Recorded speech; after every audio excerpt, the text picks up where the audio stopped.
네, 한 주간 동안 평안하셨습니까? 네, 오늘은 우리가 예수님의 행적을 따라서 11번째로 열매를 맺는 삶이라는 제목으로 함께 말씀을 나누고자 합니다. 우리가 본 요한복음 15장은요, 포도나무로 예수님 자신을 표현하는 장면이라고 할 수 있습니다. 예수님은 포도나무고 우리는 무엇이다?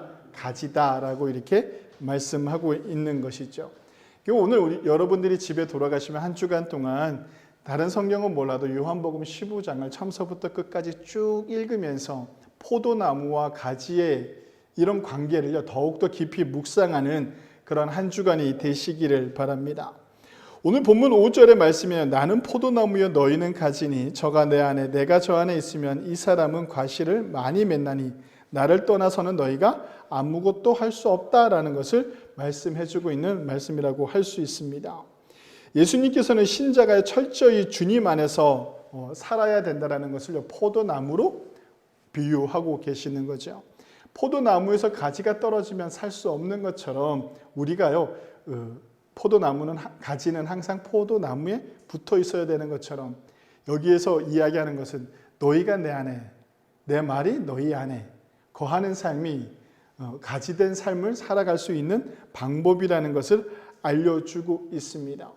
예수님 안에 거한다는 것, 예수님과 함께 살아간다는 것, 예수님이 포도나무인데 내가 가지로서 메마르지 않고 가지의 역할을 하면서 살아갈 수 있는 삶은 어떤 삶이냐면 예수님 안에 거하는 삶이라고 할 수 있습니다. 오늘 우리가 이 말씀을 통해서 알아야 되는 것은 무엇이면 나는 진정한 포도나무 가지로서 온전한 열매를 맺고 살아가느냐라는 것입니다.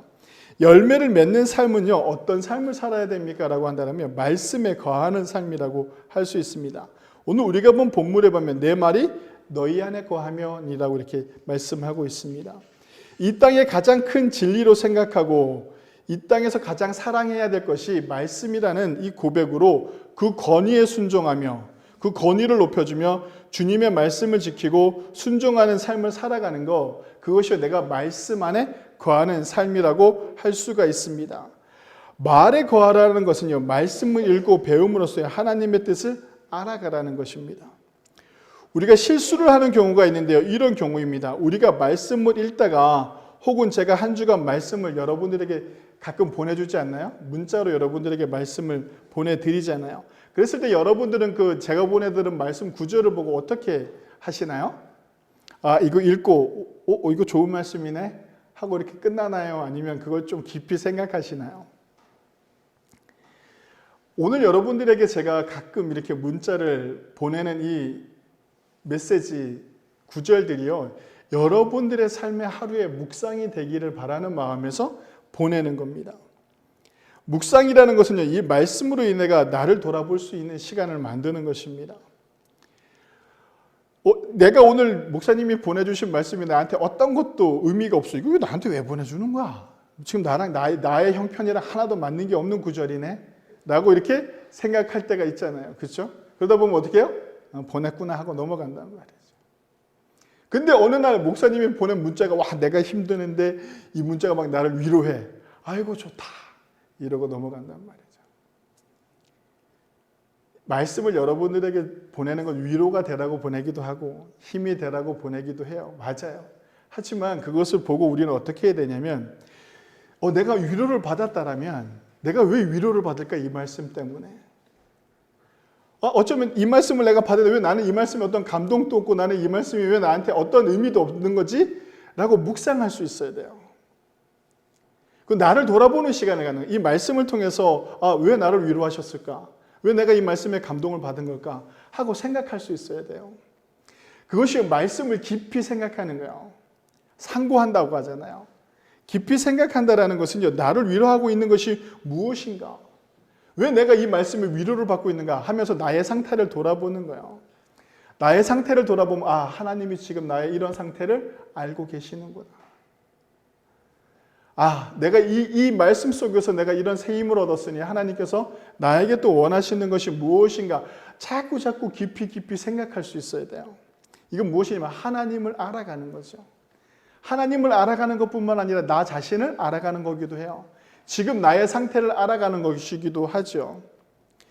분명히 하나님께서 의도하신 바가 있다라는 거예요. 우리 담임 목사님이 심심해서 아침에 이렇게 문자를 가끔 보내는가 보다 이렇게 받아들이는 사람이 있는가 반면에 이 문자가 나한테 와고 이 귀한 말씀 문자가 나한테 왔을 때 이렇게 하나님께서 나에게 주시는 의도가 있을 것이다. 제가 그 문자를 보낼 때는요, 우리 공동체를 생각하는 거예요. 나에게 은혜가 돼서 여러분들에게 보내는 것이 아니라 우리 공동체를 생각하면서요, 그 말씀 묵상 중에 이 말씀이 있으면 이 말씀이 이쁘게 잘 만들어진 것을 찾아서요, 제가 노력한다니까요. 그거 그냥 보내는 거 아니에요. 찾아서 여러분들한테 보내드려요. 그럼 여러분들이 그거를 받고 하나님이 의도하신 바가 무엇인가? 왜 하나님께서 나에게 이런 말씀을 주셨을까? 잠깐이라도 한번 생각해 볼 수 있어야 돼요. 이건 무엇이냐면 말씀을 나 중심으로 받아들이다 보니까 이 말씀이 가벼울 때도 있고 무거울 때도 있고 위로가 될 때도 있고 위로가 되지 않을 때도 있는 거야. 누구 중심이기 때문에? 나 중심이기 때문에. 하나님 중심으로 생각해야 하는 것이요, 우리의 삶의 훈련이 되어져야 됩니다. 말씀을 읽을 때 우리는요, 내가 좋은 구절을 찾아요. 내가 좋아하면 이 구절이 좋아요. 근데 하나님께서 뭐 하면 죄를 벌하고 이런 것들이 빨리 넘어간다니까. 그 지켜야 할 것들이 너무 많아요. 어떤 분들이 저한테 그래요. 목사님, 성경 통독을 하는데 가장 힘든 부분이 어디냐면 레위기라는 거예요. 창세기, 출애굽기, 신명기 다 재밌다는 거죠. 근데 레위기서부터 막 힘든 거예요. 왜 힘들어요? 법이에요, 법. 하나님의 법을 자꾸 얘기한단 말이에요. 뭐 하지 마라, 뭘 지켜라라고 자꾸 얘기하니까 이게 내가 받아들이기 힘든 거야. 그러다 보니까 그게 잘 익히지 않죠. 그러다 보니까 그걸 빨리 넘겨버려요. 그게 또 재밌는 쪽으로 가죠. 어디로 가면 재밌어요? 또 빨리 여호수아로 가면 재밌잖아요. 여호수아서 지나고 또 지나고 그 다윗으로 가고 하면 재밌잖아요. 사사기로 가면 벌써 재밌잖아요. 우리는 성경을요, 내 위주로 자꾸 이해하려고 한단 말이죠. 성경은요, 내 중심으로 이해하는 것이 아니라 하나님께서 원하시는 것이 무엇인가? 하나님께서 나에게 무엇을 말씀하고 계시는가라고 깊이 상고할 수 있어야 됩니다. 우리는요, 어려움이 닥치고 아픔이 닥치고 환난이 닥치면 제일 먼저 하나님 앞에서 자신을 돌아보게 됩니다. 내가 무엇을 잘못했는지 회개를 하지요. 그리고 다짐을 합니다. 내가 다시는 과거와 같은 삶을 살지 않겠습니다. 그러면 대부분 이렇게 기도를 하라고 가르칩니다. 어떻게 하냐면 이 환난과 아픔이 지나고 나면 제가 이런 것들을 하겠습니다. 서원하라고 얘기합니다. 예를 들면 아주 쉬운 예인데요. 다 그렇다는 것이 아닙니다. 쉬운 예로 그냥 드는 겁니다. 사업이 힘들면 하나님, 제가 잘못했습니다. 이 고통이 왔을 때 내가 뭘 잘못하고 있는가, 막 내가 이때까지 살아온 뭘 어떻게 살아왔는지 막 회개를 한단 말이죠. 회개를 하고 난 다음에 뭐라고 얘기하냐면 이것만 잘 되면, 항상 하는 얘기잖아요. 이것만 잘 되면 제가 뭘 하겠습니다. 또 몸이 약한 분들은 그래요. 하나님 앞에 막 기도하죠. 하나님, 나한테 왜 이런 병이 왔을까 하면서 어떻게 생각하냐면 자꾸 과거를 돌아보는 거예요. 그래서 회개하죠. 내가 잘못 살았구나. 막 하나님 앞에 회개해요. 그리고 이렇게 고백을 하죠. 하나님께서 내 병을 고쳐주신다면 내가 무엇을 하겠습니다. 이렇게 소원을 하게끔 한단 말이죠. 근데 하나님께서 그 기도를 들어주셔요. 놀랍지 않나요? 아멘들 안 하시네. 하나님이 그 기도를 다 들어주신다니까요. 다 들어주셔요. 그럼 어떨까요? 사업이 힘든 사람한테 하나님이 10억을 허락하셔서요, 그 모든 일들이 다 해결되게 해줘요. 그럼 그 사람이 하나님 앞에 온전히 11조를 드릴 것 같아요? 아니, 100억이 필요해서 100억을 줬어요. 하나님 앞에 11조 10억을 드려야 되는데 그걸 드릴 수 있을 것 같아요? 못 드려요. 자기 중심이다 보니까. 왜? 내 중심이다 보면 어떻게 되는 줄 아세요? 해야 할 것들이 너무 많아. 사업이 잘 되니까 막 바빠져요. 만나야 될 사람들도 많아요. 투자할 때도 많이 생겨요. 그러다 보니까 하나님께서 10억을 줬는데 일은 해결되어졌어요. 근데 일들이 많아지기 시작해요. 그러다 보니까 어때요? 자꾸 투자해야 돼요. 내 돈이 나가야 돼요. 그러다 보니까 하나님 걸 구별하지 않아요. 내 시간조차도 하나님 앞에 구별하지 않는다고요. 바쁘다는 핑계로요, 자꾸 빠져요. 하나님과 멀어지죠. 몸이 병들었는데 몸이 좀 나아졌어요? 그럼 우리가요, 더욱더 하나님 앞에 매달려야 되는데 어때요? 내 몸이 좋아지니까 가정에서 할 일들이 많아요. 내 주변에 또 돌보지 못했던 사람들도 막 돌봐야 되고, 찾아가지 못했던 데도 찾아가 봐야 돼요. 놀지 못했던 것도 좀 놀아봐야 돼요. 이제 갈 데가 많아졌어요. 그렇게 해요. 내가 할 일들은 많아지기 시작한다고요. 왜? 내 중심적인 삶을 사니까. 하나님께서 허락해 주셔요. 허락해 주는데 어떻게 되냐면 내 중심으로 바뀌어 버린다고요. 하나님의 뜻을 알지 못하고 하나님이 무엇을 위해서 나에게 이런 놀라운 은혜를 허락하셨는가라는 것을요, 고백하고 알아가야 되는데 그러지 않는다고요.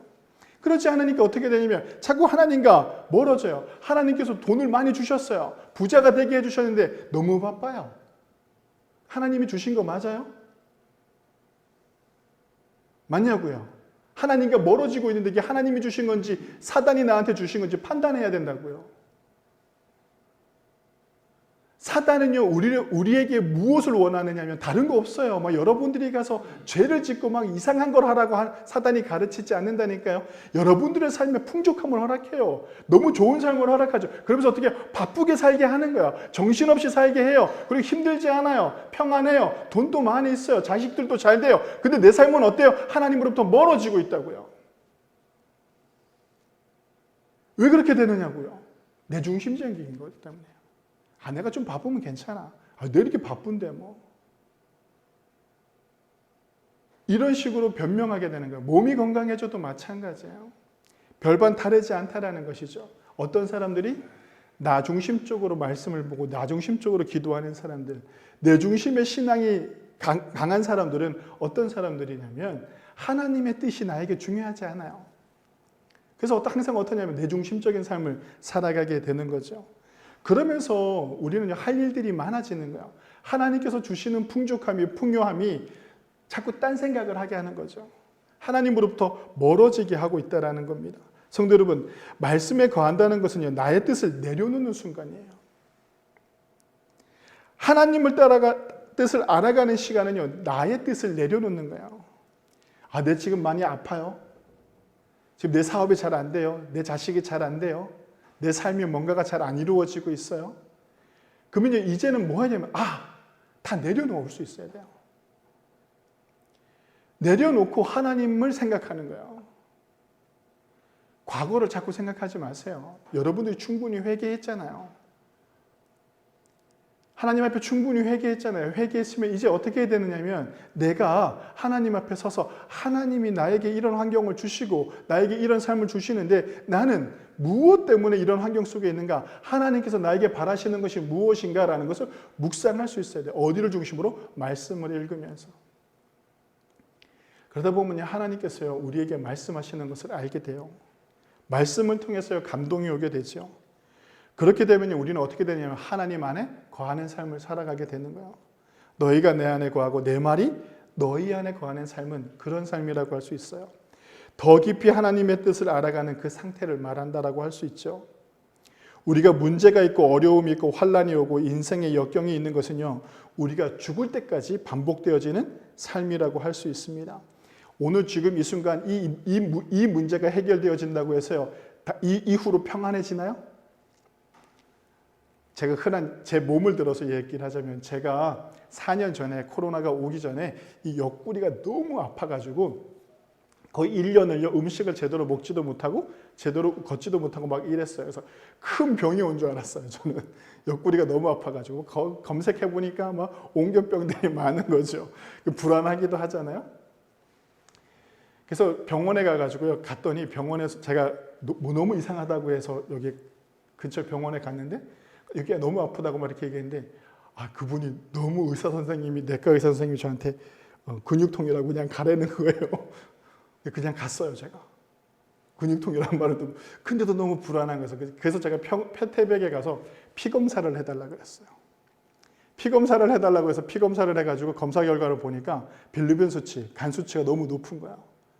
그래서 다시 여기 국립병원에 와가지고 그 CT가 있으니까 CT를 찍어달라고 제가 의사들이 얘기한 게 아니라 제가 스스로 검사를 받고 제가 알아서 막 가가지고 CT를 찍어달라고 CT를 찍었는데 문제가 있는 걸 발견한 거예요. 큰 병원에 가보셔야 되겠다고. 저는요 이 담낭 알고 보니까 이제 담낭 돌이 생겨서 용종 같은 게 많이 생긴 거예요. 이게 좀 더 진행됐으면 암으로도 갈 수 있는 단계였던 거죠. 뭐 이렇게 용정들이 많은 상태였는데 제가 이걸 띄어내고 나면 잘 살 줄 알았어요. 근데요, 이거 띄어낸다고 일이 해결되지 않아요. 담낭이 없으니까요. 잘못 먹으면 계속 설사해야 돼요. 어디요, 멀리 갈 때 아침에 있잖아요. 버스 타고 기차 타야 돼요. 버스 타는 건 불안해요. 언제 어떻게 속이 뒤집힐지 모르니까. 불편함을 겪고 사는 거예요. 신체 일부가 좀 없어지니까 불편하잖아요. 그렇죠? 불편함은. 이건 제가 평생 가지고 가야 되는 내 삶인 거예요. 이거 어떻게 되지 않는다니까요. 불편해요. 가끔 잘못 먹으면 여기가 막 아파요. 계속 제가 설교하다가 가끔 이럴 때가 있을 수 있어요. 그럴 때 뭐예요? 여기 뭔가가 갑자기 통증이 와서 그러는 경우예요. 계속 그 불편하고 아픈 거를 안고 살아야 되는 거예요. 인생이 그런 거예요. 여러분, 인생이요, 뭔가가 막 딱 해결되어져 가지고 막 좋아지지 않는다고요. 순간 해결되어질 수 있죠. 하지만 순간 헤어지고 나면 또 어떻습니까? 또 다른 문제들이 우리 앞에 계속 오게 되어 있어요. 그렇다면 우리는 어떻게 해야 될까요? 우리는 어떤 상태가 되어야 되느냐라는 거예요.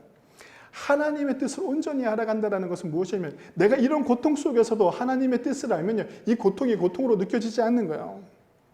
지금 일이 해결되는 것을 넘어서서 나에게 원하시는 하나님의 뜻을 알게 되면요, 내가 이 아프고 고통스러운 게 조급해지지 않아요. 당장 내일 죽는다 할지라도.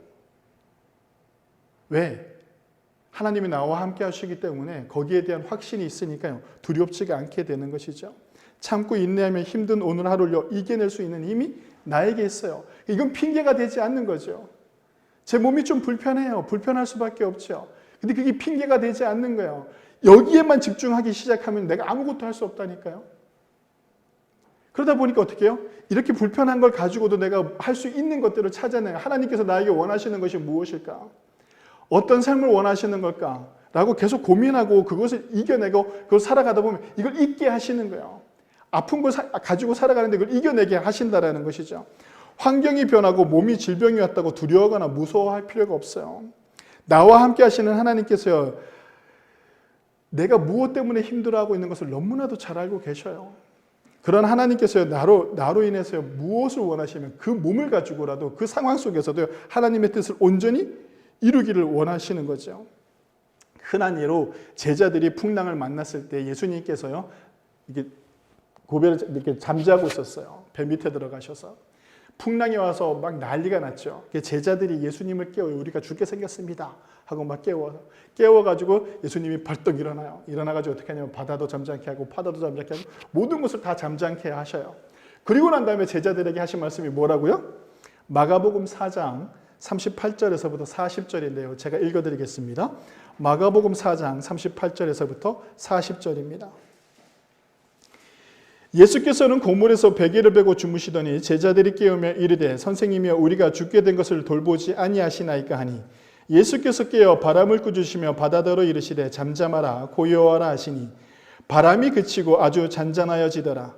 이에 제자들에게 이르시되 어찌하여 이렇게 무서워하느냐 너희가 어찌 믿음이 없느냐 하시니. 40절 제가 다시 읽어드리겠습니다. 이에 제자들에게 이르시되 어찌하여 이렇게 무서워하느냐 너희가 어찌 믿음이 없느냐라고 이렇게 말씀하고 있죠. 성도 여러분, 우리는요 믿음의 기도의 응답이 이루어져서 확인되어지는 것이 아니라 어려운 환난과 역경 속에서 우리의 모습이 어떠한가가 우리의 믿음을 보여주는 거예요. 내가 나의 믿음을 보여주는 것이요 내가 기도했더니 내가 잘 되더라 라고 하는 것이 아니에요. 내가 기도했더니 내 자식이 잘 되더라. 이게 믿음을 보여주는 게 아니라고요.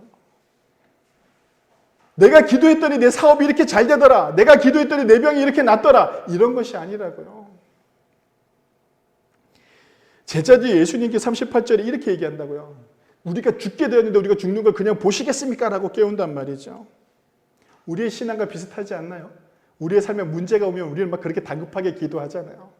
막 불안해하잖아요. 막 걱정하잖아요. 그렇게 막 하나님 앞에 매달린다고요. 하나님 내가 죽게 생겼습니다. 내가 죽게 생겼습니다. 라고 이렇게 하나님 앞에 기도한다. 이게 해결되어져야 됩니다. 막 이렇게 기도한다고요. 그럼 하나님께서 어떻게 하시게요? 주님께서 어떻게 하시게요? 외면해야 되는데 주님께서 안 그래요. 들어주신다니까요. 재밌지 않나요? 예수님께서 들어주셔요. 자식이 아버지에게 떡을 달라 하는데 어떤 아버지가 자식에게 돌을 주겠느냐고 예수님께서 말씀하셨잖아요. 그런 기도도 예수님께서 다 들어주셔요. 근데요, 문제는 그 이후예요. 오늘 제자들이 그렇게 기도했잖아요. 여러분들 이런 설교 많이 들어보셨잖아요. 환난이 오고 하면 예수님을 깨워라, 부르짖어라, 막 이렇게 기도하라고 가르치잖아요. 여러분들이 그렇게 해왔어요.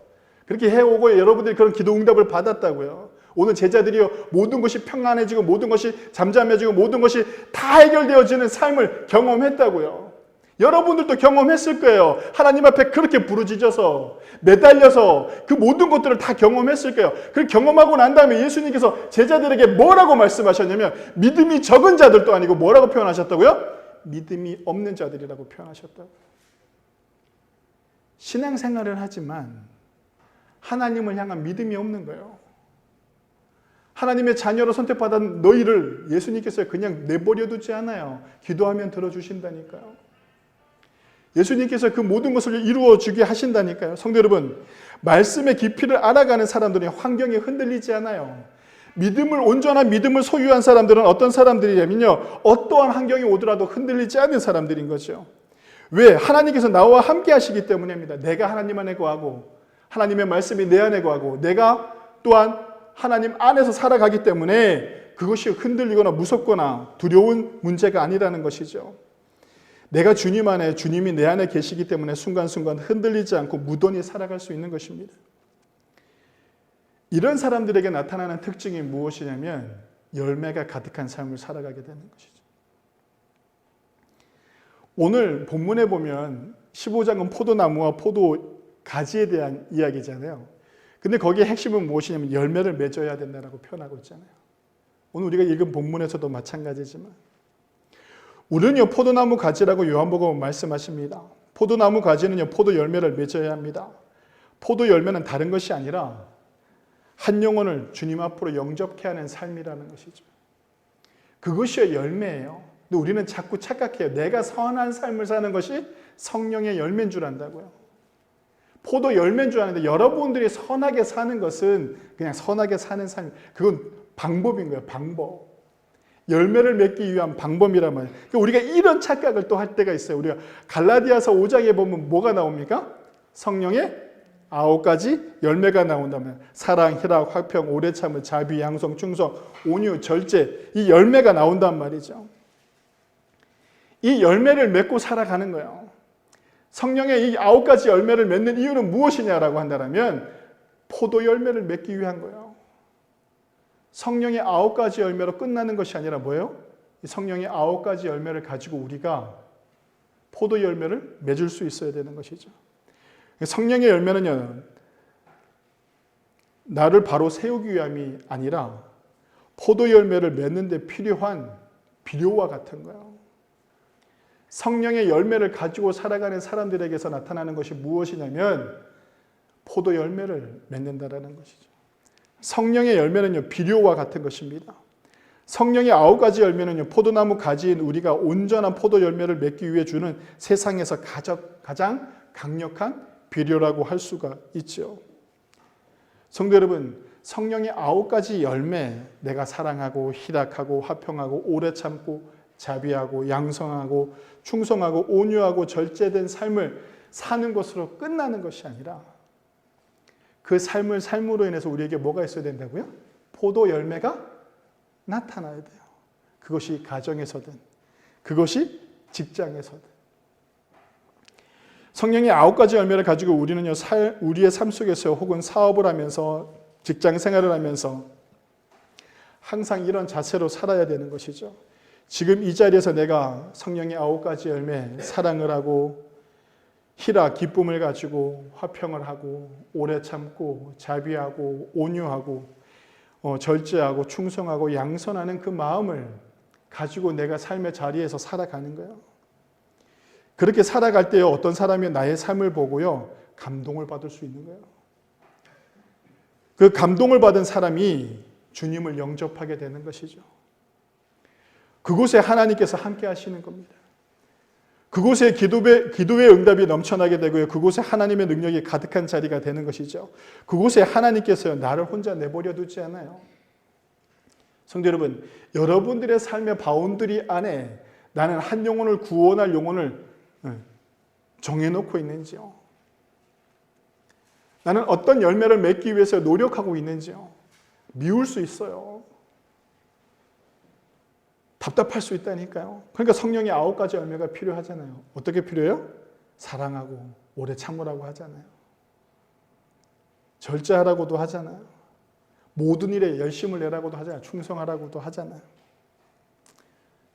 성도 여러분, 여러분들은 어떤 신앙의 삶을 살아가고 계십니까? 우리는 포도 열매를 어떤 열매라고 생각을 했습니까? 나는 열매를 온전히 맺고 있습니까?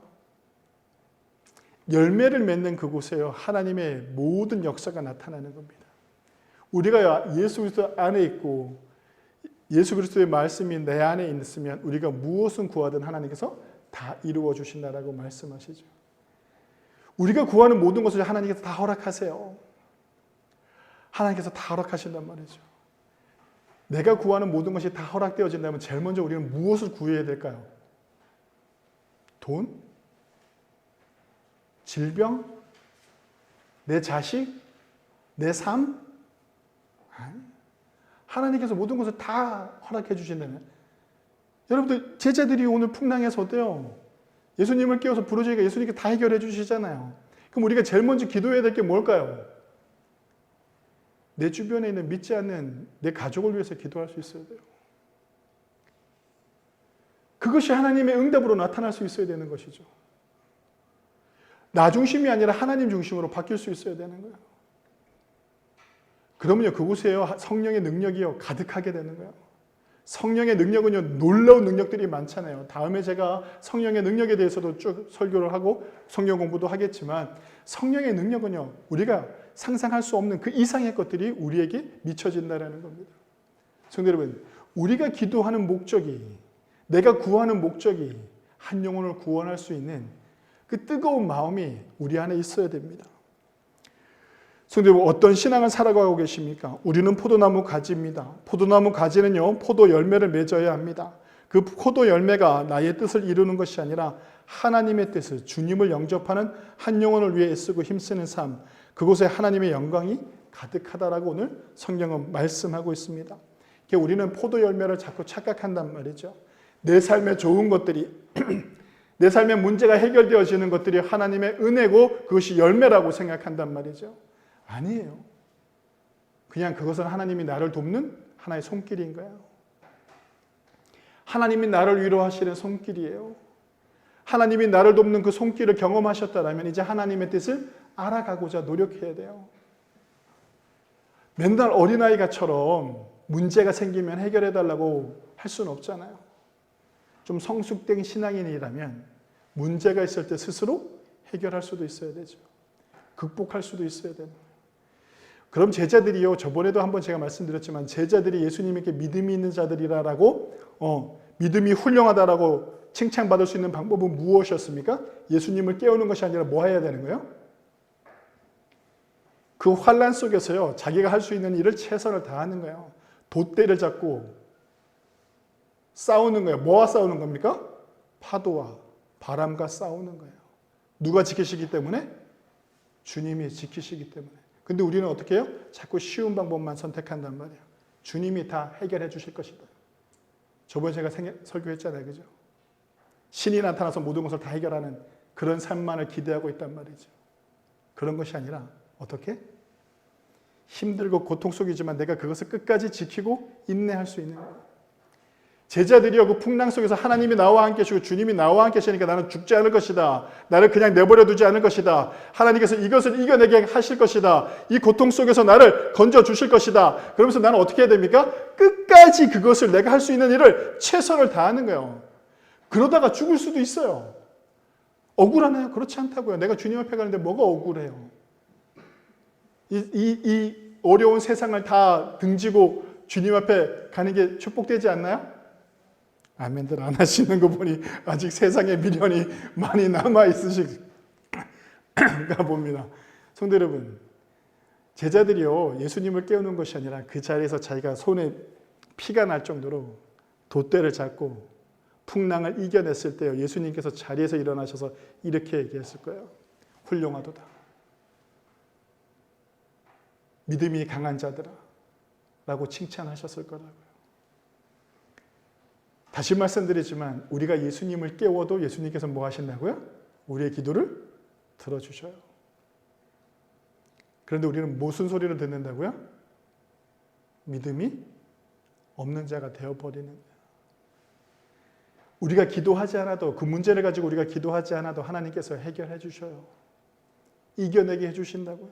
뭐만 생각하면 돼요? 나의 뜻이 아닌 하나님의 뜻을 먼저 생각할 수 있는 저와 여러분들이 되시기를 바랍니다. 우리가 본 본문 다 같이 한번 읽어봅시다.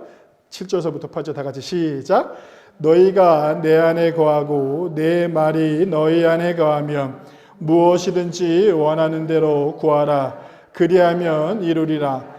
너희가 가시를 많이 맺으면 내 아버지께서 영광을 받을 것이요 너희가 내 제자가 되리라. 아멘.